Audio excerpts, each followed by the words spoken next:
शास्त्र कहता है ये चार चीज़ को कभी भी किसी भी परिस्थिति में छोड़ना नहीं चाहिए। अग्नि से सम, ऋण से सम, शत्रु से सम, तथा च पुनः पुनः प्रवधेत तस्मात् से सम न कार्यते।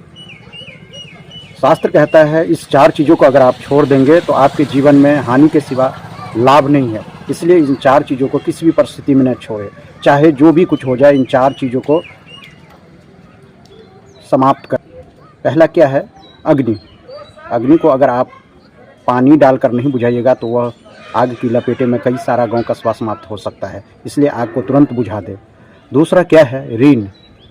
शास्त्र कहता है ऋण अगर कर्जा हो गया है तो उसे तुरंत किसी भी परिस्थिति में समाप्त कर दे, नहीं तो वो दर बदर साल बढ़ता ही चला जाएगा, चक्रवृद्धि ब्याज हो जाएगा और आप कर्जा में फंस सकते हैं।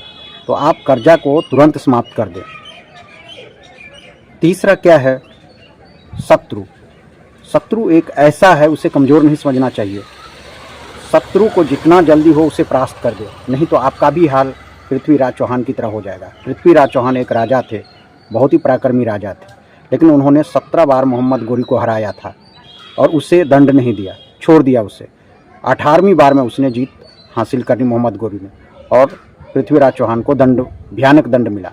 इसीलिए कभी भी दुश्मन को कमज़ोर नहीं समझना चाहिए, शत्रु को कमज़ोर नहीं समझना चाहिए।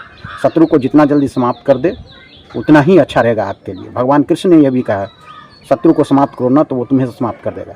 इसलिए शत्रु को कभी भी कमज़ोर मत समझो। भगवान कृष्ण ने कहा, हतो वा परापसी सर्वं जित्वा भोष्यमि तस्मात् कौन्तेय हृदयकृत निश्चय। हे अर्जुन, दृढ़ निश्चय करो और युद्ध करो। अगर युद्ध में तुम मारे जाते हो तो वीर गति को प्राप्त होगे, अगर तुम हो तो पृथ्वी का सुख भोगोगे। इसलिए हे अर्जुन, युद्ध करो और दुश्मन को कभी मत छोड़ो, नहीं तो वह तुम्हें समाप्त कर देगा। चौथा चीज़ क्या है? बीमारी। अगर बीमारी शरीर में हो गया तो उसे तुरंत इलाज करवा ले और बीमारी को दूर कर दे, नहीं तो वह आपके शरीर के अंदर खोखला कर देगा और आपको बहुत सारे पैसे भी लग सकते हैं और किसी भी हद तक आप जा सकते हैं या मृत्यु को भी गले लगा सकते हैं। इसलिए बीमारी को कमज़ोर कभी न समझे। तो ये जो चार चीज़ शास्त्र में बताया गया है, इसे तुरंत समाप्त कर दे, नहीं तो आपको बाद में हानि के सिवा लाभ नहीं पहुंचाएगा। तो शास्त्र जो कहता है उससे बात मान लेना चाहिए।